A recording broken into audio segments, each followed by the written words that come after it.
Bismillahirrahmanirrahim. Alhamdulillahi ala ihsani wa syukru lahu ala taufiqihi wa amtinani wa asyhadu an la ilaha illallah wahdahu la syarika lahu ta'ziman li sya'ni wa asyhadu anna Muhammadan abduhu wa rasuluhu da'ila ridwani. Allahumma salli alaihi wa ala alihi wa ashabihi wa ikhwani. Hadirin dan hadirat yang dirahmati Allah Subhanahu wa taala. Alhamdulillah, puji dan syukur kita panjatkan kepada Allah Subhanahu wa taala atas segala limpahan karunia, salawat dan salam semoga tercurahkan selalu kepada junjungan kita Nabi Muhammad sallallahu alaihi wasallam, juga kepada keluarganya serta seluruh sahabat beliau tanpa terkecuali. Insyaallah pada pertemuan kita kali ini kita akan membuka tanya jawab ya seputar hal-hal yang berkaitan dengan fikih Ramadan ya.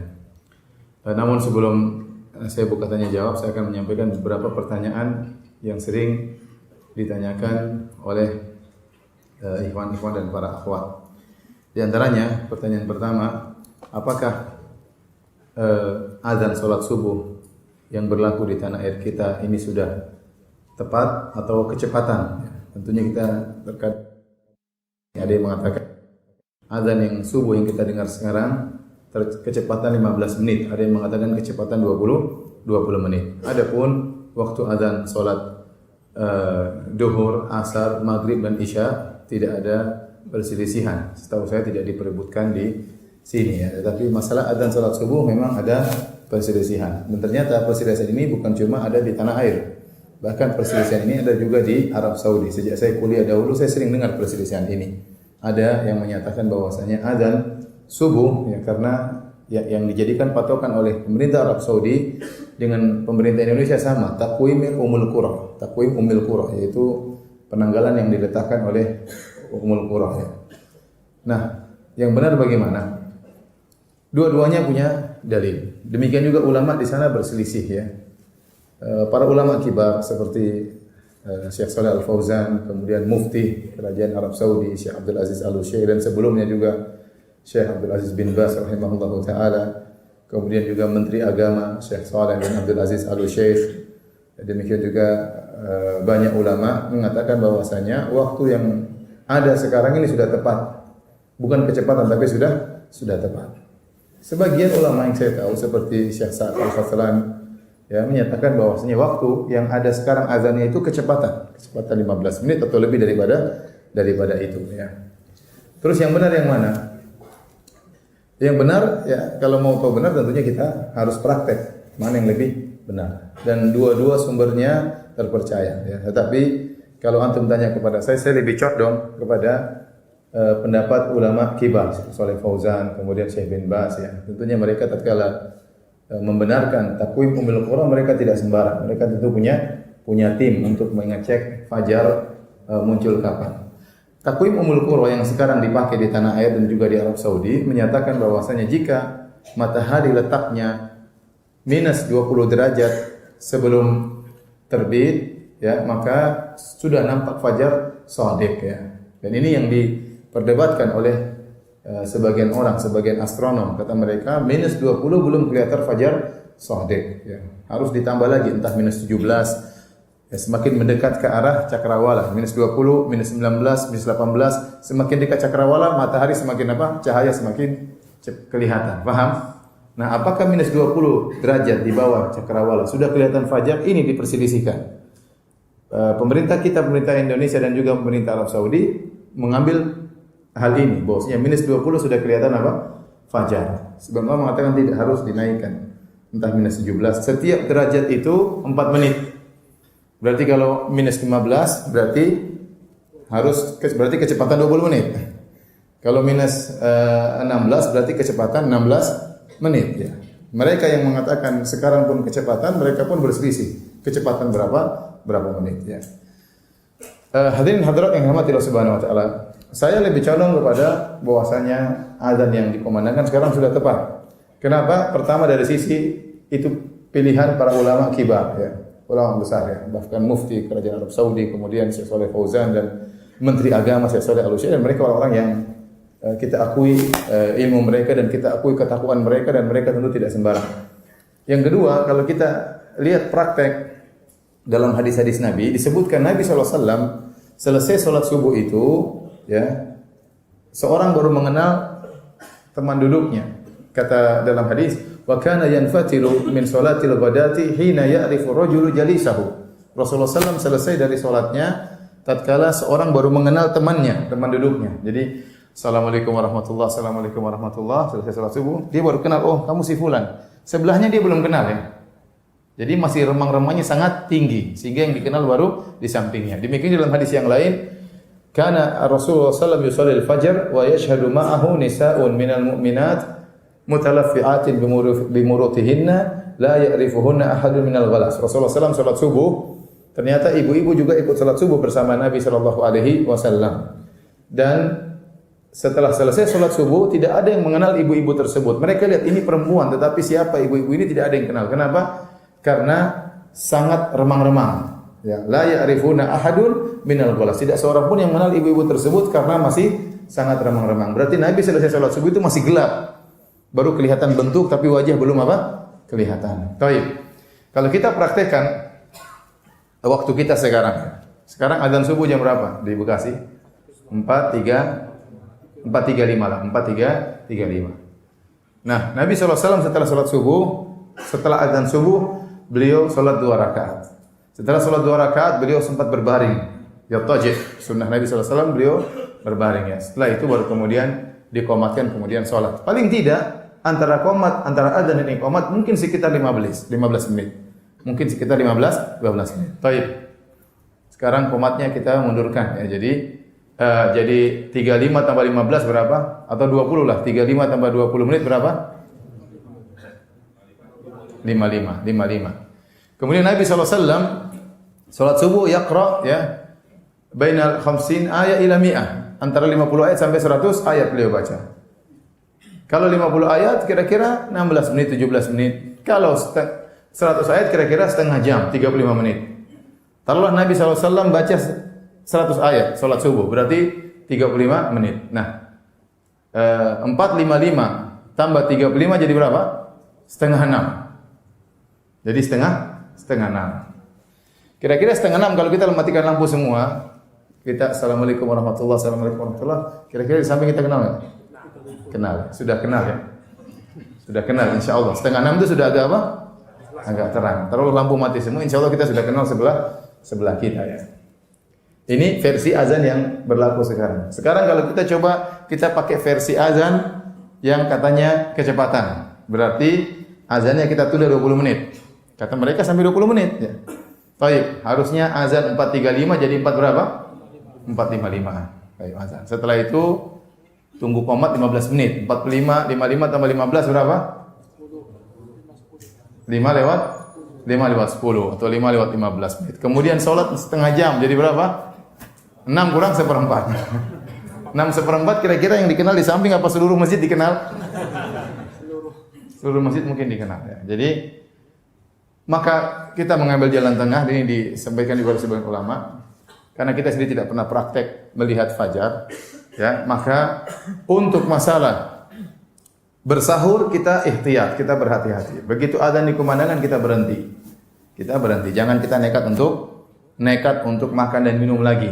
Karena bisa jadi, ya, memang azan yang sekarang sudah tepat. Dan kalau kita sudah tahu sudah azan, kita nekat makan dan minum berarti puasa kita batal. Tetapi untuk sholat maka kita tunda qomatnya 15 menit. Untuk hati-hati, ya, sehingga tatkala kita qomatnya ditunda 15 menit atau 20 menit, maka dua pendapat sudah menyatakan sholat subuhnya sah. Tetapi kalau qomatnya baru 5 menit, pendapat kedua mengatakan sholat subuh enggak sah.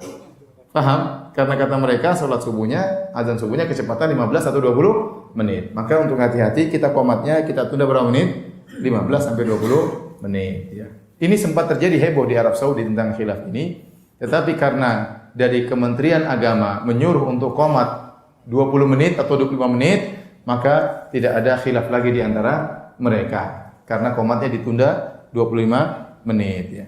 Baik. Paham sampai di sini? Pertanyaan kedua yang sering juga ditanyakan, ya. Ustaz, orang tua saya meninggal dunia, ya. Kemarin sakit, kemudian meninggal dunia, tidak sempat puasa sebulan. Apakah saya harus mengqadha untuk orang tua saya? Ini sering ditanyakan. Ada hadis Nabi SAW bersabda, "Man mata wa alaihi siyam, shoma anhu waliyuhu." Barang siapa yang meninggal dunia dan ternyata dia punya kewajiban berpuasa, maka wali-walinya boleh membayar hutangnya. Wali-walinya yang mempuasakannya, anaknya kayak atau kerabatnya kayak ya, atau saudaranya, enggak ada masalah ya. Para ulama menjelaskan tentang hadis ini ya. Hadis ini yang lebih benar adalah mencakup seluruh hutang puasa ya, baik puasa Ramadan maupun puasa nazar atau puasa kafarah. Kalau seorang meninggal dunia ternyata dia punya hutang puasa, maka boleh anaknya, boleh kerabatnya untuk mempuasakan dia, membayar hutangnya. Tetapi orang yang punya penyakit sehingga tidak bisa berpuasa, ada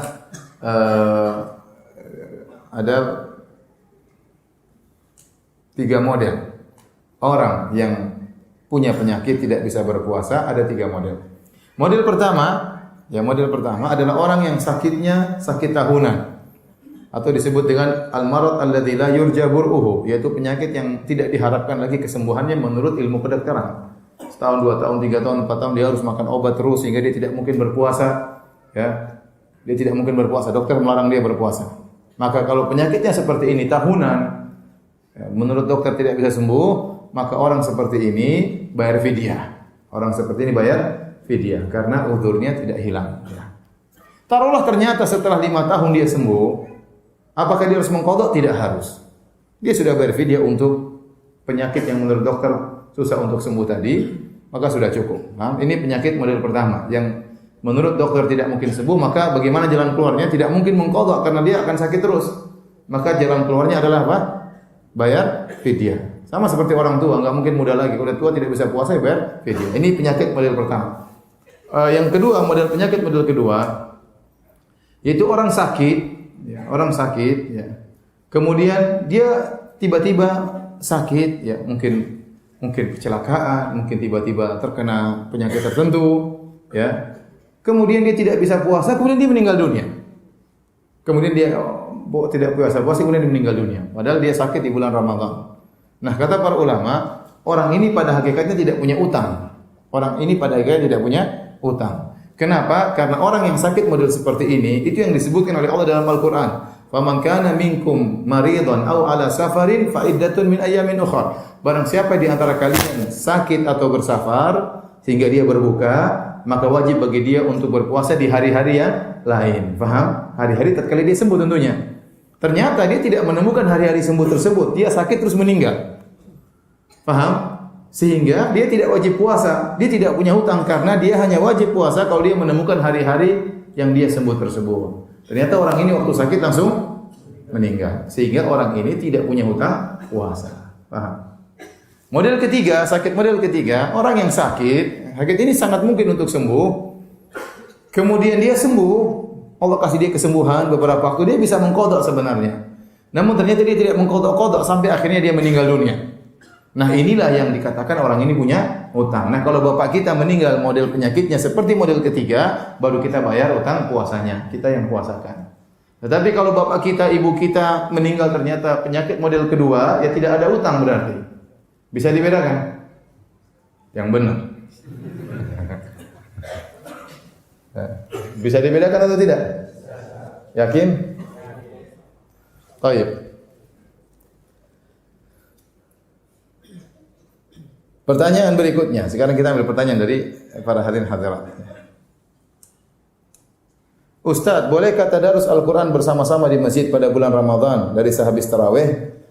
Tadarus Al-Quran, ya, kalau modelnya masing-masing baca sendiri, untuk semangat duduk rame-rame tapi masing-masing baca sendiri, itu enggak ada masalah. Ya. Kita kumpul untuk semangat, masing-masing baca Al-Quran sendiri. Karena setiap kita dituntut untuk bisa baca Al-Quran khatam. Ya, kita ingin setiap kita baca Al-Quran khatam. Tapi yang jadi masalah, kalau ternyata kita bacanya ganti-gantian. Kalau kita bacanya ganti-gantian, tidak ada masalah, cuma kita tidak khatam akhirnya.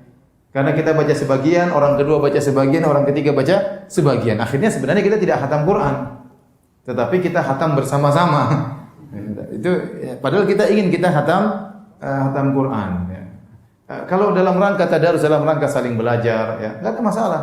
saling belajar. Ada yang di antara orang-orang tersebut pandai tajwid sehingga kamu baca sekarang 5 ayat pertama, oh ada yang salahnya gini, kamu lanjut 5 ayat kedua. Kalau salah ditegur, kamu lanjut 5 ayat ketiga. Ini enggak ada masalah, namanya belajar. Ini belajar. Tapi kita di bulan Ramadan kita dituntut untuk banyak baca Quran. Sesekali kita bikin tadarus dalam rangka untuk belajar, enggak ada masalah. Tapi kalau tiap malam kemudian bacanya muter tadi, akhirnya kita tidak dikatakan apa? Hatam. Ya. Padahal kita dituntut untuk bisa hatam Quran. Ya. Maka saya tidak anjurkan karena kita ingin bahwasanya setiap orang hatam Al-Quran. Kemudian saya ingatkan kepada ibu-ibu yang juga suka tadarus, ya. Ibu-ibu sebaiknya baca Quran di rumah, tidak perlu kumpul-kumpul. Ya. Sebaiknya baca Quran di rumah, tidak perlu kumpul-kumpul. Ya. Apalagi kumpul-kumpul tadarusan pakai mikrofon. Nah ini kadang-kadang didengar oleh tetangga, didengar oleh banyak orang. Ini ada beberapa hal yang saya kurang setuju. Pertama, ini membuka pintu riya. Ya. Ibu kemudian pas bagian dia, kemudian dia baca dengan sebaik-baiknya, ya, karena dia tahu orang satu kampung dengar. Ya. Ini buka pintu riya. Ya, yang kedua tatkala dia tadarusan berarti dia tidak khatam, tetapi dia mendengarkan bacaan orang lain. Yang ketiga, khawatir mengganggu orang. Sudah malam, orang mau tidur, orang mau istirahat. Mungkin dia ingin tidur cepat supaya bisa bangun malam, sholat malam lagi. Kita nggak tahu, masing-masing orang punya keperluan berbeda-beda. Kemudian juga khawatir menimbulkan fitnah. Ya. Tatkala seorang wanita suaranya merdu, bacaannya bagus, tajwidnya bagus, ada yang dengar bapak-bapak, suara siapa itu? Mungkin pertanyaan pertama, istri siapa itu? Ini masih mending pertanyaan tersebut. Pertanyaan kedua, gadis apa janda itu? Ini repot. Ya. Jadi saya tidak menganjurkan ya dengan hal-hal tadi yang saya katakan. Tapi misalnya kumpul-kumpul di rumah ibu-ibu kemudian tadarusan, ada yang bimbing, itu enggak ada masalah untuk perbaiki apa? Tajwid, enggak ada masalah. Ustaz, bolehkah menikah di bulan Ramadan? Ya boleh saja. Bulan Ramadan, bulan Sya'ban, bulan Syawal. Ya. 10 hari terakhir juga boleh nikah. Apakah ada dalil yang menyarankan untuk menikah di bulan tertentu? Rasulullah SAW ya menikah di bulan Syawal. Saya tidak tahu ada dalil tentang menikah di bulan tertentu. Asalnya secara zatnya nikah itu adalah perkara duniawi. Tapi kalau dalil saya belum tahu dalil tersebut ya. Dan kalau menikah di bulan Ramadan, godaan semakin berat ya. Menikah kemudian di siang hari kangen rindu ya. Gelisah ya. Apalagi masih muda ya. Ya kemudian akhirnya dia berat siang hari. Hari terasa panjang sekali.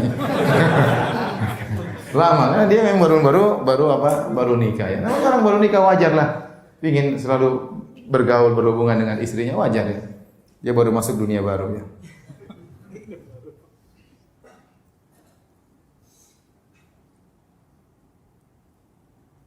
Ustaz, bagaimana jika saat sahur masih haus atau belum minum, terasa dahaga? Bolehkah minum tapi adzan mulai dikumandangkan? Ya ini tadi repot tadi saya bilang. Antum ikut pendapat yang mana? Jangan ikut pakai hawa nafsu tapi ya. Mudah-mudahan ya. Saya mengatakan sebaiknya tidak usah. Sudah siapa suruh ente terlambat bangun ya. Dan kali jangan terlambat bangun. Tetapi memang sebagian ulama seperti Syekh Utsaimin rahimahullahu taala ya. Kalau Anda masih ragu ini azannya tepat atau tidak, Anda boleh minum. Kalau Anda masih ragu. Tapi kalau Anda yakin ini azannya sudah tepat, jangan minum. Jangan minum. Itu muadzinnya tuh enggak lihat jam itu.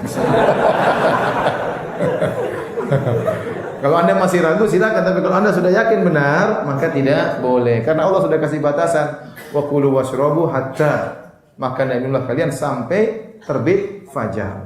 Terbit fajar. Ya. Syekh Utsaimin saya pernah dengar di muridnya langsung, dia berkata bahwasanya azan sekarang ini kecepatan beberapa menit. Kecepatan karena mereka menggunakan perhitungan yang sangat detail dengan alat. Adapun pakai pandangan mata, fajar belum begitu kelihatan. Baru beberapa menit setelah itu baru kelihatan. Yang jadi patokan adalah pandangan mata. Demikian juga Syekh Muhammad Mukhtar Syengkiti rahimahullah dalam sebagian ceramahnya dia mengatakan, saya pernah keluar jauh dari kota Madinah. Kemudian saya menunggu fajar terbit. Ya, ternyata jarak antara adzan di Masjid Nabawi dengan yang saya lihat fajar memang ada beda sedikit, ya. Adzan Masjid Nabawi lebih cepat, tapi hanya sekedar orang menunggu segelas air. Jadi cuma beberapa 1 menit mungkin tidak sampai lama bedanya ya.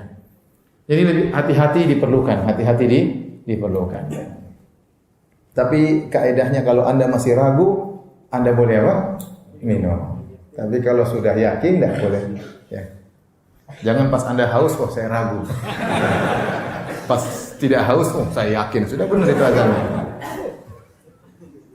Karena hawa nafsu itu ikut merojihkan pendapat, benar. Ya, orang kadang punya dia condong kepada sini, dia rojikan yang itu. Kenapa? Ada hawa nafsu bermain.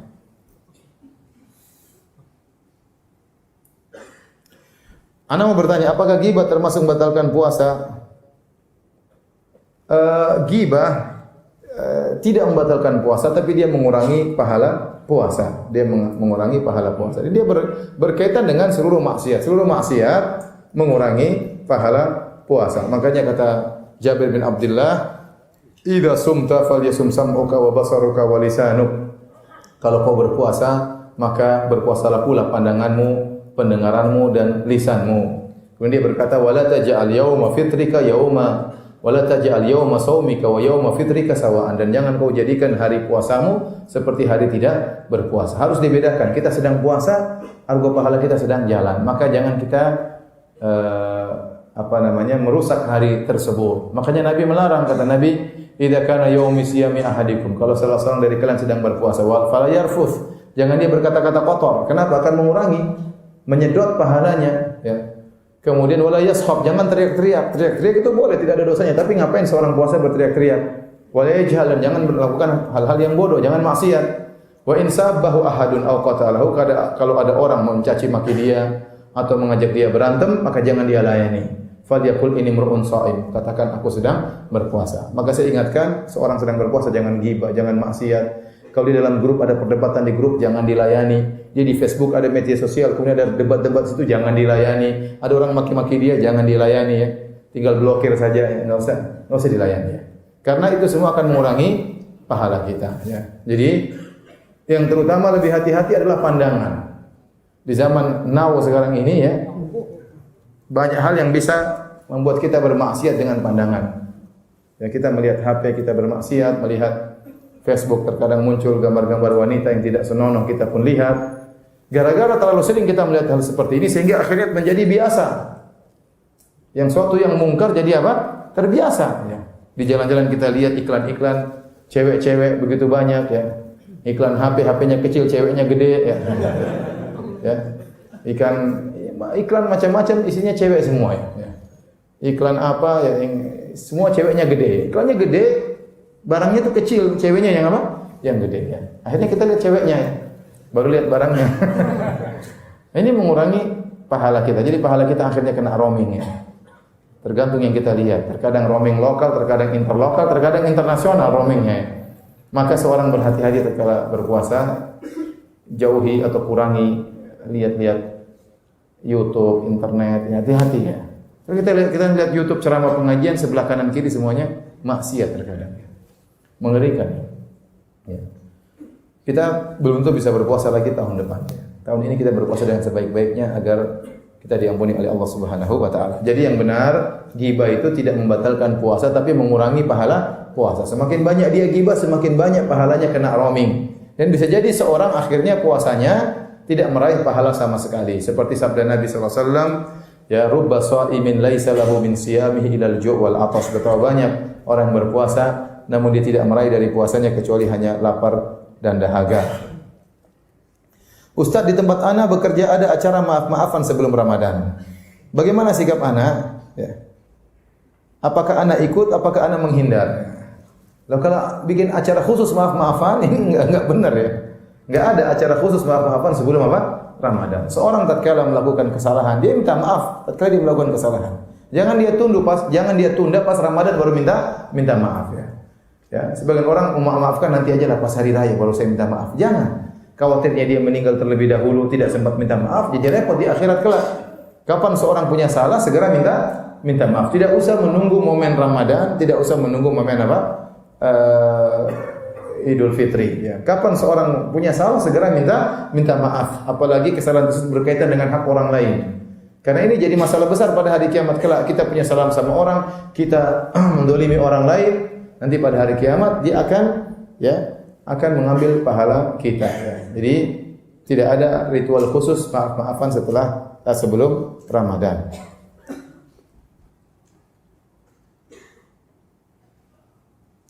Ustaz, saya bertanya tentang perihal salat tarawih. Di dekat rumah ana ada musola, tapi salatnya cepat banget. Kayak matuk ayam terus, udah gitu bacanya juga tidak tartil. Apakah ana harus salat dekat rumah atau nyari masjid yang lebih sesuai dengan sunnah? Memang di Indonesia ada lagi tren sebagian orang salatnya seperti ini cepat ya. Bahkan rekor dunia yang rekor dunia salat tercepat itu di Indonesia. Sejak zaman sahabat belum ada ya. Sampai sekarang baru Indonesia yang pecahkan rekor dunia, 23 rakaat 7 menit.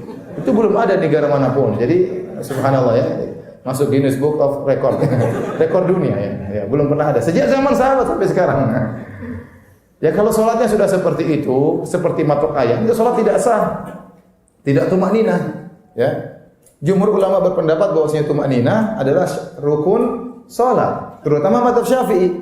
Mazhab Syafi'i, mazhab Hambali, mazhab Maliki berpendapat bahwasanya tumakninah yaitu tenang, berdiri tenang, rukuk tenang, duduk di antara dua sujud tenang, itu adalah rukun salat. Barang siapa yang salatnya tidak tumakninah maka salatnya tidak sah.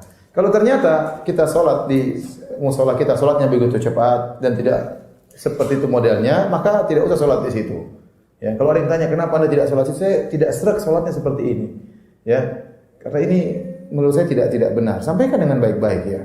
Ya, karena salat seperti itu ya apa yang kita dapatkan. Ya. Rubba qa'imin laisa lahu min qiyamihi illa ta'ab wa sahar. Betapa banyak orang yang salat malam, dia tidak meraih dari salat malamnya kecuali capek dan begadang saja ya. Jadi salat cepat-cepat itu apa faedahnya? Kita ingin kalau kita selesai salat ada iman yang kita dapatkan. Kita ingin selesai kita salat kita rasa cahaya ada di dada kita. Ya, tapi kalau kita sholat kemudian setelah itu mangkal-mangkal ini, ini percuma, enggak ada keimanan yang kita raih. Maka tidak mengapa kita pergi ke masjid yang lain untuk sholat tarawih. Sholat tarawih. Dan saya anjurkan tidak mengapa antum pergi ke imamnya ngobrol baik-baik. Ya. Apa bisa suara antum merdu mas imam ya? Coba dipelan-pelankan, jangan cepat-cepat ya. Saya lebih nikmat kalau sholatnya apa? Santai, jangan buru-buru.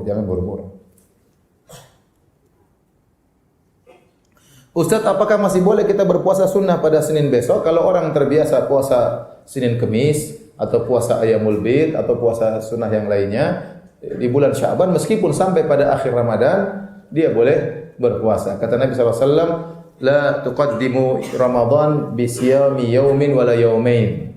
Illa rajulan kana yasumu shauman falyasumhu. Janganlah kalian mendahului Ramadan dengan berpuasa sehari sebelumnya atau 2 hari sebelumnya. Kecuali seorang yang biasa berpuasa, maka lakukanlah. Jadi orang kalau sudah terbiasa puasa Senin Kemis, kebetulan tanggal 30 Sya'ban itu hari Kemis, enggak apa-apa dia puasa. Karena dia bukan puasa untuk menyambut Ramadan, tidak, tapi ini kebiasaan apa? Kebiasaan dia berpuasa, ya. Kalau ada pun seorang yang tidak biasa berpuasa, tahu-tahu dia berpuasa tanggal 30 Sya'ban karena ini ragu-ragu, jangan-jangan sudah 1 Ramadan, maka dilarang oleh Nabi. Ya, alladzi man shoma fil yaumil ladzi yushakku fihi faqad asa Abul Qasim. Barang siapa yang berpuasa di hari yang diragukan, sungguh dia telah bermaksiat kepada Nabi sallallahu alaihi wasallam. Ustaz, lebih afdal mana salat tarawih atau salat di sepertiga malam?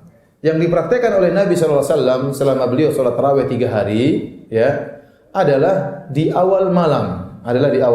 Sebab dalam hadis Rasulullah SAW salat tatkala tinggal 7 malam, tatkala tinggal 5 malam, tatkala tinggal 3 malam. Rasulullah SAW salat dan beliau salat di awal malam, ya, di awal malam. Karena salat tarawih ini hukum asalnya salat malam itu di sepertiga malam terakhir, ini hukum asalnya. Fi jawfil lail, di tengah-tengah malam, ini hukum asalnya. Hukum asalnya solat malam itu seorang bersendirian, tidak solat berjamaah, agar seorang terbiasa berkhulwat dengan Allah Subhanahu wa taala. Makanya Nabi berkata, "Shallu bil-lail wan nasu niyam." Salatlah kalian di malam hari tatkala orang sedang apa? Tidur. Karena tujuan salat malam agar seorang terbiasa berdua-duaan dengan Allah Subhanahu wa taala. Tatkala bulan Ramadan, Rasulullah SAW ingin menjadikan tarawih sebagai syiar. Ada maslahat lain yang dilihat oleh Nabi sallallahu alaihi wasallam. Maka Nabi salat tarawihnya di awal malam. Ya, setelah salat Isya Rasulullah SAW salat. Pernah Rasulullah SAW salat sampai pergi sepertiga malam pertama. Pernah Rasulullah SAW salat sampai ya tengah malam. Rasulullah SAW salat sampai tengah malam. Waktu pada kalau tidak salah tatkala tinggal 5 hari bulan Ramadan. Mungkin malam ke-26 atau malam ke-25. Rasulullah SAW salat sampai lewat tengah malam. Berarti Rasulullah SAW itu salat di awal malam ya bersama para sahabat. Jadi untuk salat tarawih yang afdal adalah apa? Di awal malam sebagaimana dicontohkan oleh Nabi sallallahu alaihi wasallam ya. Karena memang ini untuk syiar dan untuk memudahkan masyarakat agar mereka mencintai salat malam. Diharapkan nanti setelah Ramadan mereka terbiasa salat malam. Tapi kalau antum salat sendiri, misalnya antum bekerja ternyata tidak mungkin salat malam, salat tarawih bersama jamaah, ya salat akhir malam lebih baik. Kalau antum ternyata tidak bisa tidak bisa salat tarawih berjamaah. Ya, tapi kalau mampu salat tarawih berjamaah tentunya yang terbaik. Karena Rasulullah SAW bersabda, "Man shalla ma'al imami hatta yansharif, kutiba lahu qiyamul lail." Barang siapa yang salat bersama imam sampai selesai, dicatat baginya salat semalam suntuk. Ustaz, bagaimana hukumnya ketika kita berpuasa lalu di siang hari kita bermimpi basah? Kita junub, apakah puasanya batal atau gimana Ustaz? Tidak batal. Batal itu kalau mengeluarkan dengan sengaja, dengan onani ya, dengan masturbasi ya. Ini dengan melakukan hal yang membuat orang ejakulasi keluar kali dengan sengaja, maka itu membatalkan puasa. Tetapi kalau dia tidak sengaja, dia tidur atau mimpi indah terus keluar air mani, maka tidak batal puasanya. Tinggal dia mandi junub kemudian dia laksanakan sholat. Ini pertanyaannya lagi, Ustaz, di bulan Ramadan ini kan banyak ibadah. Apa melamar di bulan Ramadan diperbolehkan atau dianjurkan bagi yang lajang? Ente punya duit ngelamar aja, jangan tunda-tunda. Ramadan ngelamar aja. Nanti khawatir tunda-tunda kemudian apa? Tidak jadi lagi ya. Ya tapi kalau konsekuensinya, resikonya kalau ente menikah di bulan Ramadan berat ya. Tadi nanti siang terasa lama ya. Ya tidak apa-apa, Anda boleh melamar, nanti menikahnya bulan Syawal kan bisa. Yang penting sudah booking. Sudah booking. Ya, tapi kalau ragu-ragu, Ustaz nanti dia diambil orang, nanti orang tuanya berubah pikiran, akhwatnya berubah pikiran, ketemu cowok lebih ganteng, ya udah ente sekarang aja embat, jangan tunggu-tunggu, jangan tunda-tunda. Sekarang aja bismillah, ya. Tinggal bertakwa kepada Allah siang hari, jangan macam-macam ya.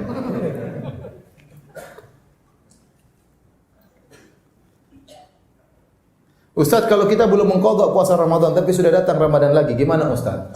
Hukum asalnya waktu mengqadha itu sampai akhir bulan Sya'ban. Tidak boleh seorang menunda sampai tahun berikutnya ya. Sebagaimana hadis Aisyah radhiyallahu taala anha, Aisyah tidak bisa mengqadha kecuali di bulan Sya'ban. Ini berarti Aisyah paham bahwasanya batasan mengqadha adalah sampai bulan Sya'ban. Kecuali orang tersebut menunda karena ada uzur. Contoh, dia tidak bisa mengqadha karena sakit.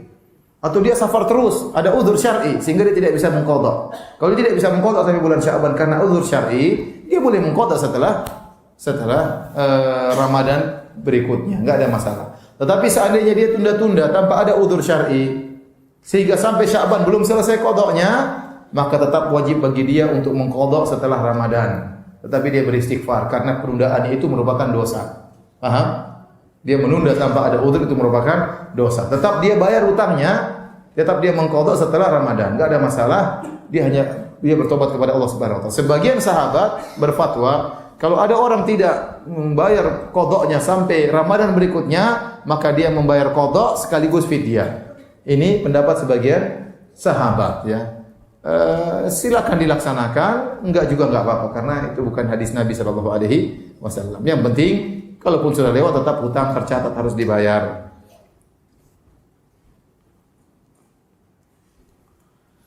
Apakah wanita yang menyusui mengqadha atau membayar fidyah saja? Ini hukumnya sama antara wanita hamil dan menyusui ya.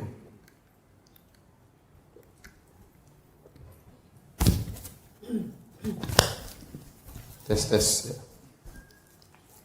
Taib, hadirin dan hadirat yang dirahmati oleh Allah Subhanahu wa taala. Jadi, uzur ya. Uzur ada dua model ya. Uzur yang mungkin hilang.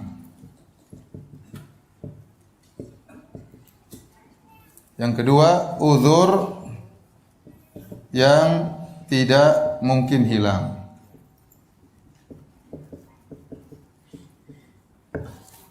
Uzur yang mungkin hilang, contohnya safar dan sakit. Yang mungkin sembuh ya, safar dan sakit. Uzur yang tidak mungkin hilang, contohnya tua. Kalau orang sudah tua, tidak mungkin muda lagi ya, tidak mungkin muda lagi. Nah, untuk uzur yang mungkin hilang, maka dengan qadha,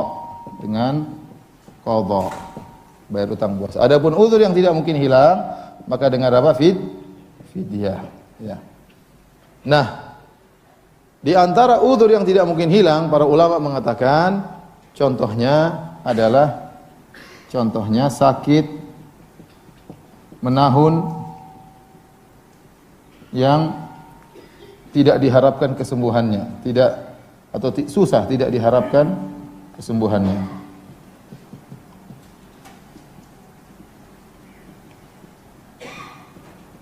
Contoh, seorang dia masih muda, umur 50 masih muda, tapi dia ternyata kena penyakit gula, harus suntik insulin terus. Dan dia harus minum obat misalnya. Dia tidak mungkin tidak minum obat misalnya. Kalau dia minum obat batal karena dia minum dari mulutnya. Kalau suntik insulin tidak batal ya. Tapi kalau dia minum obat, dia harus minum obat pagi, siang. Ya. Maka dia tidak mungkin untuk berpuasa. Maka orang seperti ini bayar apa? Bayar fidyah. Ya. Nah, saya tanya sama antum sekarang. Pertanyaan, ya. Wanita hamil dan menyusui, ini kira-kira termasuk uzur yang mana? Uzur yang mungkin hilang atau uzur yang tidak mungkin hilang? Uzur yang mungkin hilang. Enggak mungkin wanita hamil terus, enggak mungkin. Enggak mungkin wanita menyusui terus, juga tidak mungkin. Maka dia masuk kepada uzur yang mungkin apa? Hilang. Maka secara kias seharusnya wanita hamil dan menyusui kalau punya hutang dengan mengqadha. Paham? Ini pendapat Syekh Utsaimin rahimahullah, pendapat Syekh bin Baz rahimahullahu taala. Mereka mengatakan bahwasanya hamil dan menyusui secara analogi, secara kias, maka harus diikutkan dengan uzur yang mungkin hilang. Tetapi ada pendapat lain seperti Syekh Albani rahimahullahu taala dan banyak ulama yang lain berpendapat bahwasanya hamil dan menyusui cukup bayar fidyah, tidak usah mengqadha. Kenapa? Karena ada fatwa dari Ibnu Abbas radhiyallahu anhu. Fatwa itu bisa antum lihat dalam tafsir At-Tabari, ya. Bagaimana Ibnu Abbas mengatakan tentang wanita hamil dan menyusui, tut'iman wala taqdiyan. Kata Ibnu Abbas bahwasanya wanita hamil dan menyusui cukup membayar fidyah, memberi makan kepada fakir miskin dan tidak perlu mengqadha. Tidak perlu mengqadha. Paham? Sehingga ada khilaf di sini, ya. Demikian juga sebagian ulama menganalogikan hamil dan menyusui dengan orang yang tua. Allah berfirman, wa 'alal ladzina yutiqunahu fidyatun ta'amu miskin. Dan wajib bagi orang-orang yang mampu, yutiqunahu itu artinya mampu tapi berat sekali dalam bahasa Arab. Dia mampu tapi dia merasa keberatan. Orang tua kalau kita paksakan dia puasa dia mampu, tapi dia berat sekali. Umur sudah 60, 65, 70, kalau dia puasa dia bisa tapi dia berat. Nah, orang seperti jangan kita paksa. Ya udah kamu bayar fidyah saja. Nah, sebagian orang mengatakan, nah kalau kita mau mengkiaskan, menganalogikan, hamil dan menyusui juga bisa dianalogikan dengan orang tua. Wanita hamil dan menyusui bisa puasa tapi berat. Entah berat bagi dirinya, entah berat bagi anaknya, entah berat bagi janinnya. Sehingga saya sendiri lebih condong kepada pendapat bolehnya fidyah. Secara mutlak, bolehnya apa?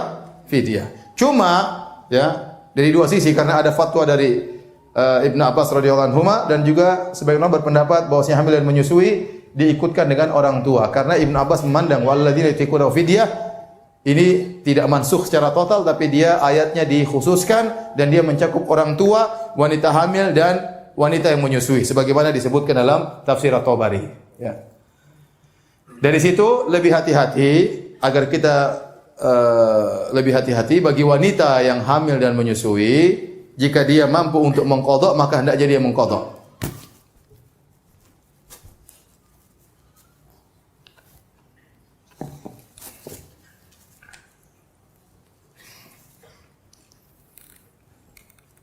Jadi saya katakan wanita yang hamil dan menyusui, kalau ternyata dia di kemudian hari mampu untuk mengqadha, maka hendaknya dia mengqadha supaya keluar daripada khilaf. Karena kalau dia mengqadha, semua orang tidak ada yang mengatakan tidak sah. Tapi kalau dia bayar fidyah, ada yang mengatakan tidak boleh, harus mengqadha. Jadi hukum asal wanita hamil dan menyusui berusaha untuk mengqadha. Kalau dia tidak mampu karena terlalu banyak utangnya, terlalu berat, maka silakan dia bayar fidyah. Contoh sederhana, seorang wanita tahun ini dia hamil.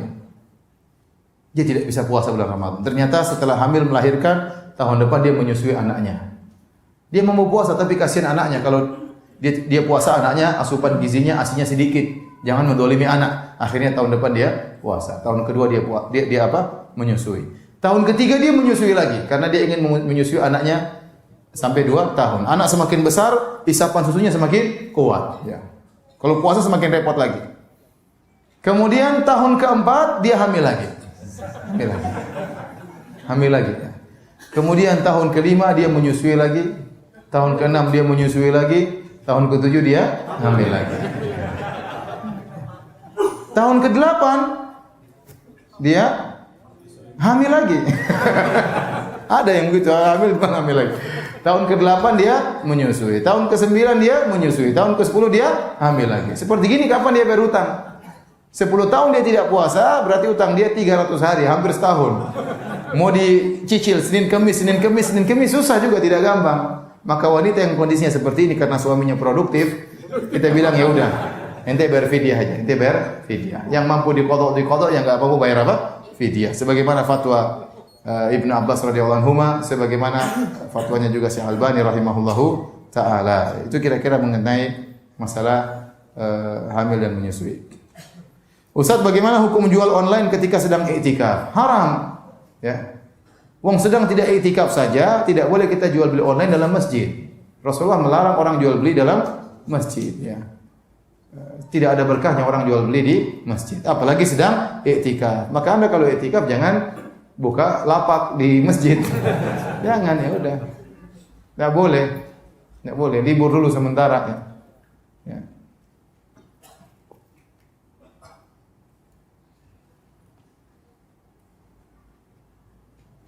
Istri saya sedang hamil yang usia kandungannya masih muda. Bagaimana saat Ramadan ini Ustaz? Apakah diperbolehkan untuk menjalankan ibadah puasa? Wanita hamil dan menyusui, dia mungkin mampu untuk berpuasa. Tapi dia tanya sama dokter. Dokter akan memeriksa fisiknya. Terkadang secara fisik dia mampu, tapi janinnya butuh asupan. Ini yang kita khawatirkan. Sehingga tatkala dia berpuasa dia mampu, enggak ada masalah, janinnya bermasalah nanti. Ini saya pernah menghadapi masalah seperti ini, kasus. Ada seorang dia nekat berpuasa, janinnya bermasalah. Ya Allah, alam apa karena puasanya itu karena yang lain. Makanya Islam itu agama yang adil. Islam juga memperhatikan hak janin, hak anak, ya. Kalau seorang ibu berpuasa, anaknya sedang menyusui, dia mampu tapi anaknya akhirnya kehausan, air susu tidak keluar. Yang dia dolimi siapa? Anaknya. Maka Islam membolehkan dia berbuka. Ya karena kalau wanita berpuasa dia lapar, kalau dia lapar susah air susu keluar. Jadi apalagi kalau dikatakan sini bahwasanya kandungannya masih muda, saya sendiri tidak menganjurkan dia untuk apa? Berpuasa. Saya tidak menganjurkan dia untuk berpuasa. Khawatir nanti janinnya kekurangan gizi.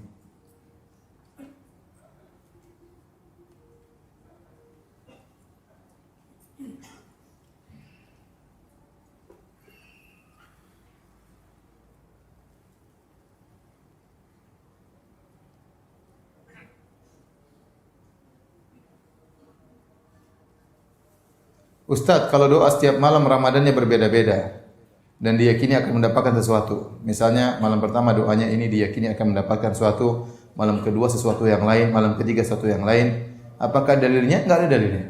Enggak ada dalilnya. Jadi ada doa khusus setiap malam Ramadan, ya. Malam Ramadan ini doanya ini, ini saya belum ketemu dalilnya seperti itu. Asalnya kita bebas. Kita berdoa, terutama tatkala kita sedang berpuasa. Kita berdoa. Karena doa bagi orang berpuasa dikabulkan oleh Allah Subhanahu wa taala. Pertanyaan berikutnya, untuk fidyah boleh enggak dibayar sekaligus di awal Ramadan?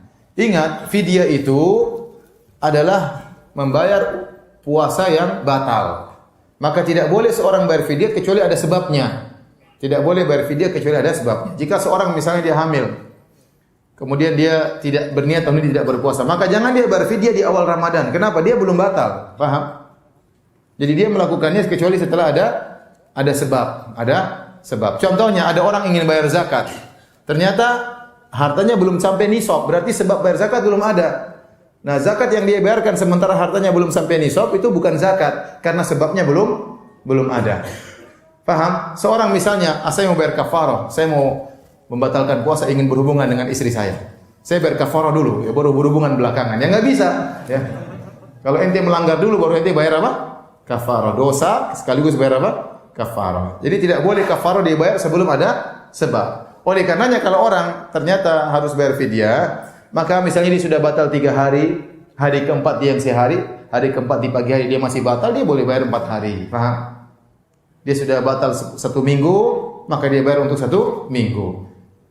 Ya kalau begitu bagaimana Ustaz? Ya sudah bayar aja nanti kalau bulan Syawal. Setelah Ramadan selesai, bayar 30 hari. Cara fidyah dengan 2 cara. Cara pertama yang mudah, beli atau bikin sendiri nasi bungkus 30 bungkus yang mengenyangkan, makanan yang enak yang biasa kita makan, cari orang miskin bagi 30 orang. Ya, tukang ojek lah, tukang inilah, tukang anu lah, kasih semuanya. Ya, selesai. Ini cara yang mudah ya. Atau cara kedua, 1 hari utang kita dibayar dengan setengah sok. Kira-kira 1,3 kilogram beras. Jadi kalau kita punya utang 1 bulan, berarti kita harus bayar berapa? 39 kilogram kita bagi-bagikan kepada fakir miskin. Ada keluarga miskin mungkin 5 keluarga, kita bagi sebagian kita bagi kepada mereka. Azan kah? Ustaz, apakah boleh bercumbu dengan istri saat berpuasa membatalkan puasa? Boleh, enggak ada masalah. Apa enggak bisa dhahabat dhama'u terlebih dahulu? Langsung tembak istri, jangan. Ya, kalau kita bilang boleh, seorang kalau dia sudah syahwatnya menggebu-gebu tinggal tunggu azan, begitu azan langsung dia berhubungan dengan istrinya, ya enggak apa-apa. Sudah selesai, sudah batal. Enggak ada masalah. Tetapi sebaiknya dia menjalankan sunat terlebih dahulu ya. Apa kan cuma sebentar makan korma, minum air, dhahabat dhama'u wa talatil uruqu wa sabatul ajr, insyaallah langsung loncat. Tapi akhirnya apa? Dia ketinggalan sholat maghrib berjamaah. Ya udah sholat maghrib dulu, pulang baru. Kelamaan Ustaz, saya sudah stres dari tadi ya sudah. Ya udah kalau begitu dilakukan saja, enggak ada masalah ya. Enggak apa-apa. Ya, mudah-mudahan bisa dianalogikan dengan idza hadarat ta'am ya. Kalau sudah la salata idza li hadratit ta'am, tidak ada salat jika makanan sudah tersedia. Jadi kalau orang sudah sangat lapar terus makanan di hadapan dia, kemudian qomat, kata Nabi makan dulu. Kenapa? Kalau dia pergi salat, nanti dia gelisah pikirannya ke makanan. Imamnya dianggaplah mau lama sekali imam, padahal dia lapar. Nah sama, dia sudah stres dari tadi pengantin baru, istrinya sudah siap, kemudian azan, kemudian dia pergi sholat dulu, wah gelisah dia. Ya sudah, apa lagi? Ya. Tapi latih diri, seorang melatih diri, mengatur apa hal tersebut ya.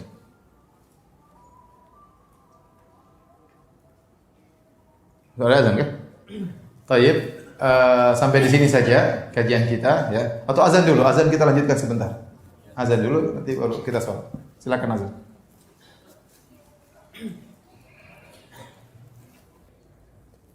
Pertanyaan, Ustaz, bagaimana mengenai penentuan bulan Ramadan? Ada sebagian orang sudah menentukan awal Ramadan sebelum melihat hilal.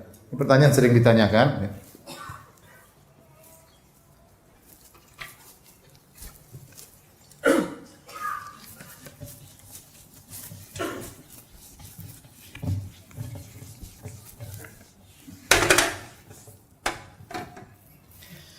Jadi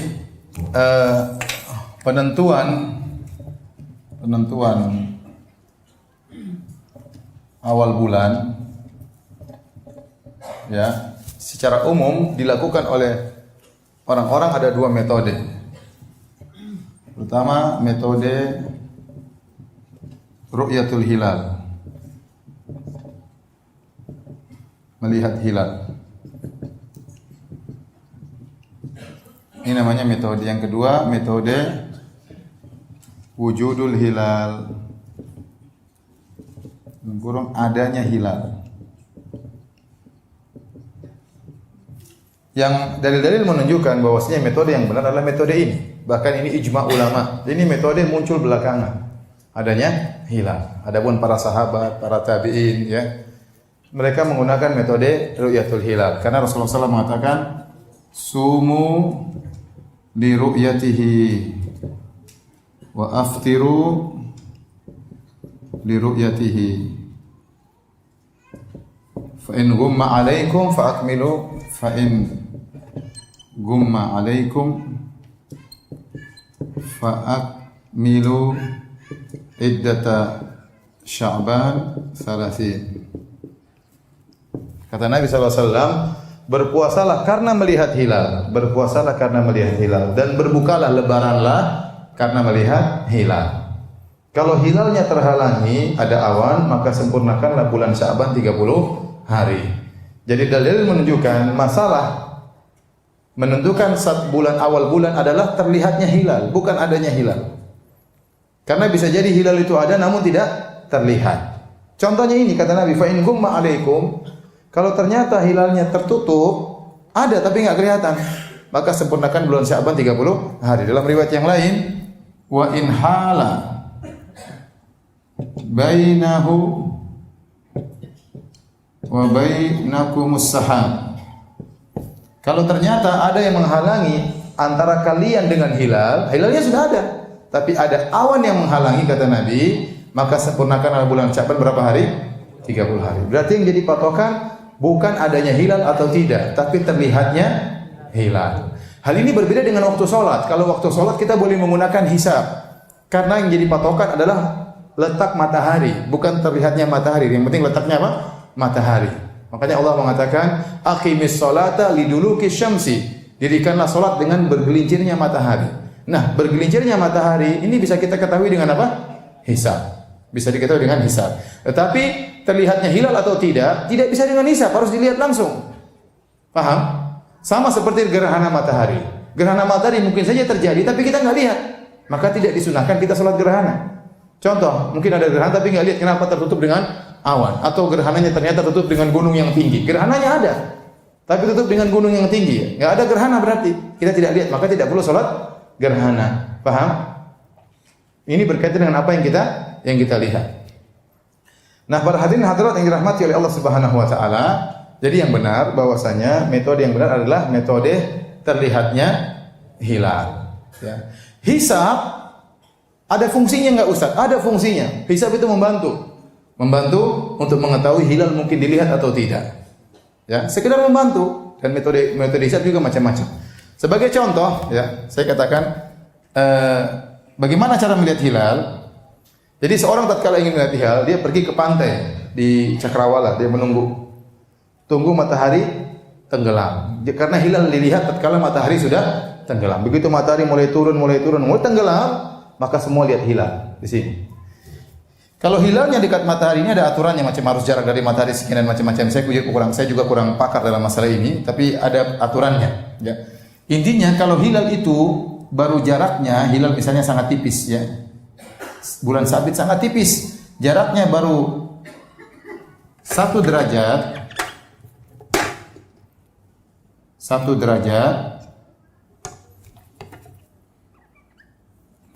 hilalnya menurut hisab, hilal ini akan muncul 1 derajat begitu matahari tenggelam, hilalnya muncul, ini hilalnya kecil ini 1 derajat di atas Cakrawala. Ini berarti apa? Berarti hilal ini hanya 4 menit di Cakrawala, kemudian dia turun ke bawah. Kemudian dia hilang, paham? Dia hanya berada di Cakrawala cuma 1 derajat 4 menit. Kalau 2 derajat 8 menit, paham?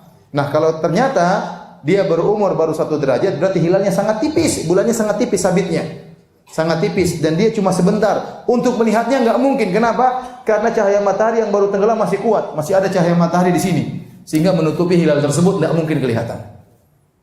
Demikian juga halnya kalau hilalnya sudah naik sedikit, di sini hilalnya sudah agak besar misalnya, sudah agak besar, di sini 2 derajat.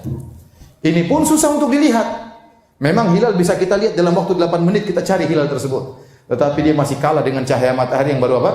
Tenggelam. Tapi kalau hilal sudah lebih dari 2 derajat, sudah 3 derajat, ini kemungkinan besar untuk terlihat ada. Paham? Kenapa hilalnya sudah semakin besar dan dia lama di Cakrawala, bisa jadi 12 atau 12 derajat. Kemungkinan untuk lihat semakin besar. Paham? Itu pun kalau ada awan ya sudah.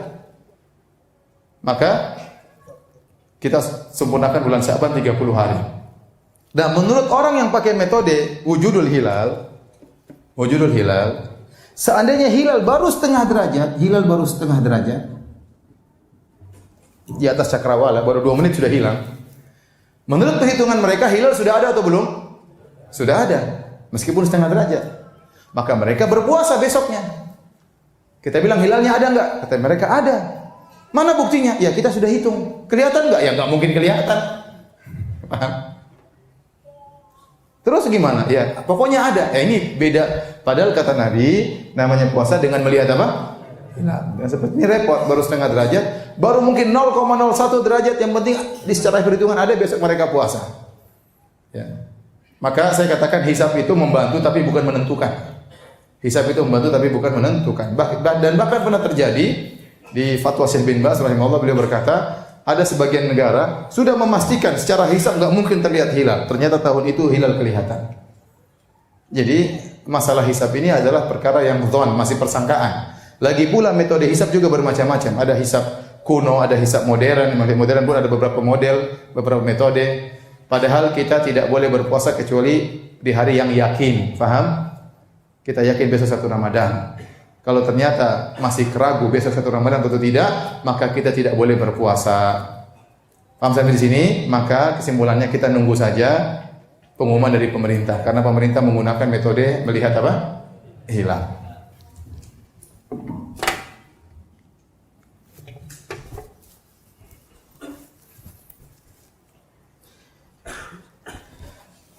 Taib, kita kalau pertanyaan-pertanyaan yang lain. Ustaz, bagaimana hukum melazimkan ceramah tausiah antara Isya dan Tarawih? Ya saya tidak ada masalah, itu hanya manfaat. Sebagaimana kita melazimkan ceramah setiap ba'da maghrib sampai Isya setiap hari Minggu. Ini melazimkan atau tidak?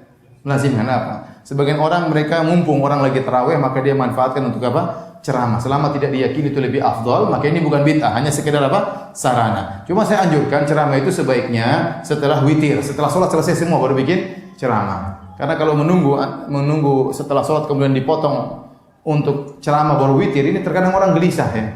Apalagi yang ceramah mulai lama, banyak orang yang gitu, ya, makanya ya udah selesai sholat sampai selesai, habis tarawih mau ceramah silakan. Dan itu dilakukan juga di Arab Saudi ya. Sebagian ulama setelah subuh mereka ceramah, sebagian ulama setelah sholat tarawih mereka ceramah. Jadi sholat jangan dipotong.